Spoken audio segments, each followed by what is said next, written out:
Okay, excellent. So we have our external drive prepped, and now it's ready for us to push the Windows image and get it to boot and get Windows 10 on the go, running as a full-blown operating system on this external drive.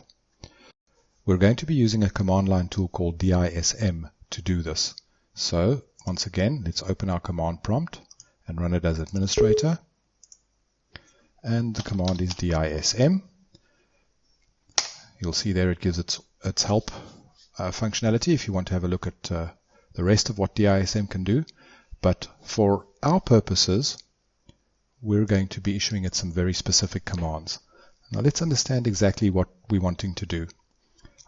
I have my Windows installation media over here. And if we go and look in the sources subdirectory and we search for *.wim, you'll see there is an install.wim file. Windows stores its installation image in that WIM file. That install.wim, that is the actual Windows operating system. And we can see this if we issue a command via DISM as follows: DISM /get wiminfo, and then I give it the WIM file parameter as to where it can locate the WIM file. So in my case, we can see that it's the J drive letter. So my WIM file is located at j:/sources/install.wim. And there we can see that WIM image at index number 1 contains the Windows 10 installation image, or the Windows 10 operating system. Now to apply this to this external drive, all I have to do is issue the command DISM/apply image and pass it the path to the image file, which in my case is j:/sources/install.wim.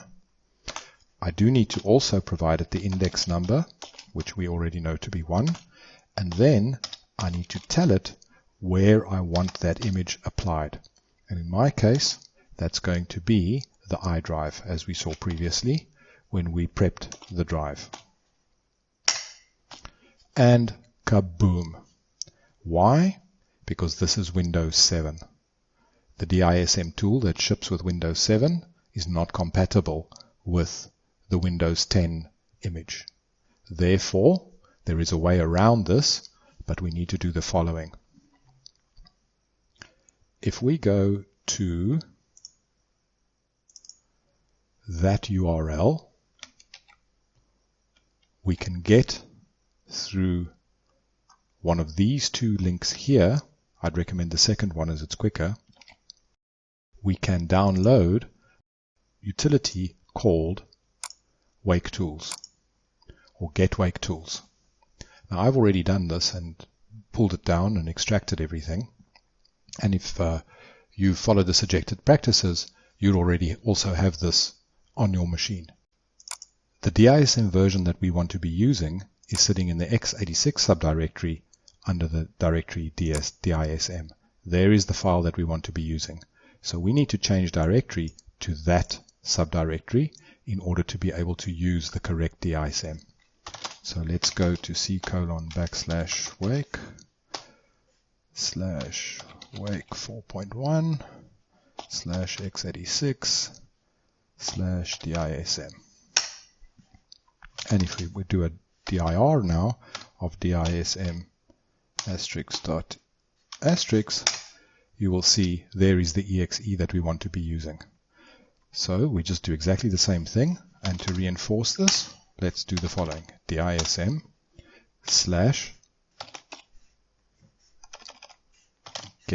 wiminfo from a WIM file located at j:/sources/install install.wim. Okay, there we see our image at index number 1. So let's now apply it.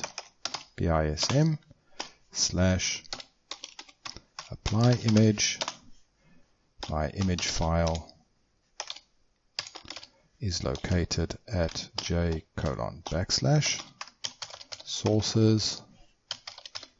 / install.wim. We want the index of 1, and we want to apply it to my iDrive. And there we go. It's busy doing its thing. But you'll notice over here that this is a 13 gig file. So it's going to sit and churn for a few minutes. I'm just going to pause the video, and when I get back, we'll carry on with the next step, which is moving the boot image and then booting Windows. And by the power of video editing, we've now moved that image across to the external drive in a very rapid fashion. Now what we're wanting to be doing is we're wanting to be moving a boot image onto the disk. But here's the problem. We can't pull the boot image out of the WIM file. And we can't use the boot image on the local disk because that's, in my case, a Win7 image. But there's a way to trick the Windows environment into giving us the correct boot image. And that lies in the fact that the boot image that we're after has actually already been pushed onto the drive. It just hasn't been correctly set up, if you like. So the command for that is bcd boot. And we now give it the path to where we want to pick up the image file from, the boot image file. And in my case, that's sitting now on the iDrive in the Windows directory. But here is an important thing. /s. It is absolutely critical that you do not forget to put the /s. If you forget to put the /s, it will write that image file, the boot image file, to your local drive, and it will screw up your local system. So it's critical that you remember the /s. And we want to apply it to the iDrive. And there we go. So we've now prepped the drive, we've moved the Windows 10 operating system, it's got its boot image. If we now reset the machine, we'll be able to boot into that Windows 10 environment and carry on with the 10 installation as if it had been done correctly from normal installation media. Just a couple of points in terms of the 10 installation process. It's going to at some point ask you for a Windows Live ID. You don't have to provide it. If you look in the lower left, you can skip that step. It's also going to ask you for your license key. You can enter it there, or you can also skip that, but if you do, you're going to have to manually activate post setup completion. Then there's another section, and this has got to do with privacy settings. I can't exactly remember what it says, but there is an option at the bottom of the screen, I think it's towards the middle, where you can click to have a look at what settings it's going to apply. And if you're concerned about privacy settings, there's a whole host of things that they have switched on by default there, which you can then go and switch off if you like. And the final thing to remember is as you reset your machine now, remember that you need to make sure in your BIOS that you have the boot order set up such that your machine will boot from external USB sources first, as opposed to trying to boot off the internal drive. Once you've done all of that, we're now ready. We can reboot, and the next time I see you, we will have Windows 10 up and running on our external hard drive. And there we have it, a working Windows 10 installation running off an external USB hard drive.